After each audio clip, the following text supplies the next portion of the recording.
Hind బ్రెయిన్లో last topic అండి medulla oblongata. Medulla oblongata అంటే మధ్యముఖం అంటాం. మనకి కోరాయిడ్ ప్లెక్సస్ అంటే ఏంటి అంటే మన అవుట్ సైడ్ మెనింజస్ లేయర్ ఒక నెట్వర్క్ లాంటి స్ట్రక్చర్ని లోపలికి వచ్చి వితౌట్ ఎనీ నాన్ నెర్వస్ పార్ట్తో ఫామ్ చేసేదాన్ని కోరాయిడ్ ప్లెక్సస్ అన్నాం కదా. యాంటీరియర్ కోరాయిడ్ ప్లెక్సస్ ఎక్కడుందండి? మనకి యాంటీరియర్ కోరాయిడ్ ప్లెక్సస్ మన ఎపిథాలమస్ దగ్గర ఫామ్ అయింది.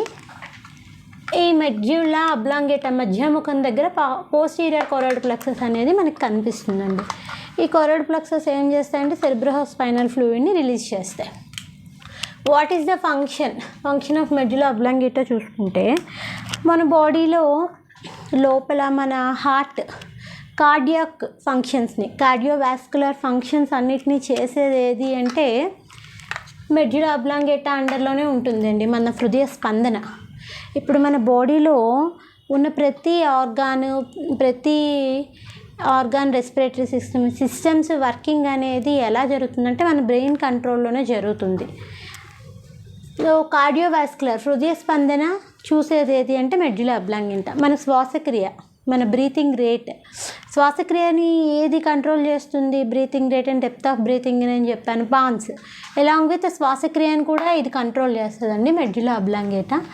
ఇప్పుడు మనం ఏదైనా ఆహారం తినేటప్పుడు మింగుతాం, మింగటం. నేను ఇలా మింగాను అంటే నాకు మెడ్యులా అబ్లాంగేటా నుంచి సిగ్నల్స్ వచ్చాయని.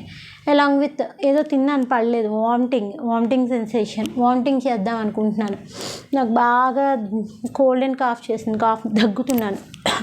దగ్గినప్పుడు ఆ సిగ్నలింగ్ మెడ్యులా అబ్లాంగేటా నుండే వస్తుంది. అలాంగ్ విత్ తుమ్మటం, స్నీజ్ చేస్తాం కదా, మనకి బాగా కోల్డ్ చేస్తే స్నీజింగ్ అండ్ హిక్కపింగ్, ఎక్కిళ్ళు. ఏదైనా తినేటప్పుడు మనకి ఎక్కిళ్ళకి రీజన్ కూడా ఏది అంటే మెడ్యులా అబ్లాంగేటానండి. ఇది మొత్తం మెడ్యులా అబ్లాంగేటా కంట్రోల్లో జరిగిన రియాక్షన్స్, మొత్తం టోటల్ 7 రియాక్షన్స్ జరుగుతుంది. ఇప్పుడు ది నెక్స్ట్ పార్ట్కి వచ్చి చూస్తే బ్రెయిన్ స్టెమ్ అని మనం వింటుంటామండి. What is brain stem?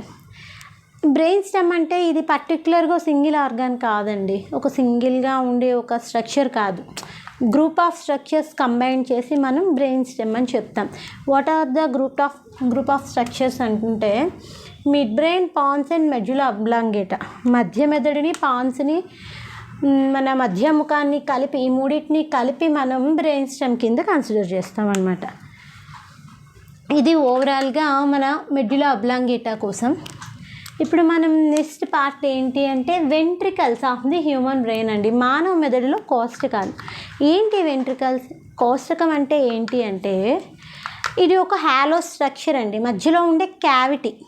ఏదైనా మనకి ఏం లేకుండా ఓన్లీ క్యావిటీ ఉండి ఫ్లూయిడ్ క్యావిటీ ఉంది అనుకోండి, దాన్ని కోష్టకం అంటాం, వెంట్రికల్ అంటాం.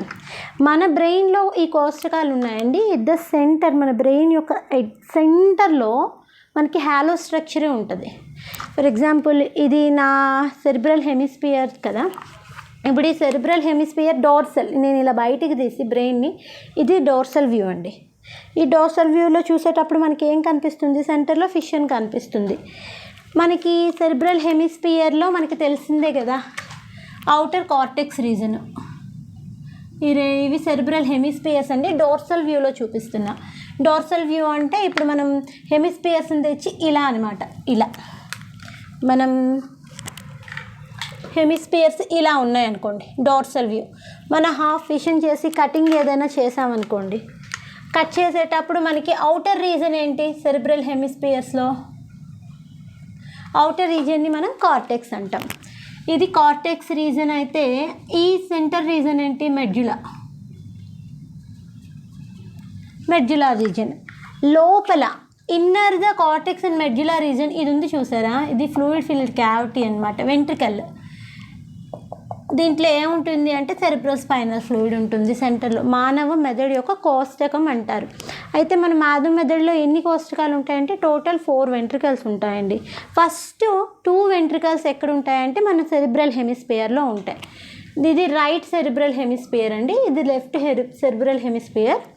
ఫస్ట్ వెంట్రికల్ ఏది అంటే రైట్. మనం రైట్ వెంట్రికల్ని ఫస్ట్ వెంట్రికల్ అంటాం, ది లెఫ్ట్ వెంట్రికల్ ఏమో సెకండ్ వెంట్రికల్ అంటాం.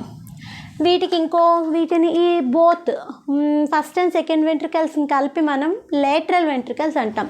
తెలుగులో మనకి పార్శ్వ కోష్టకాలు అంటారు. అదర్ దాన్ ఇంకో నేమ్ ఏంటి అంటే ఫస్ట్ అండ్ సెకండ్ని మనం పారాసీల్ అంటామండి. పారాసీల్ అనే నేమ్తో ఇండికేట్ చేస్తాం. ఫస్ట్ అండ్ 2 వెంట్రికల్స్ని మనం కలిపి ఏమంటాం పారాసీల్. ఇవి సెరిబ్రల్ హెమిస్పియర్.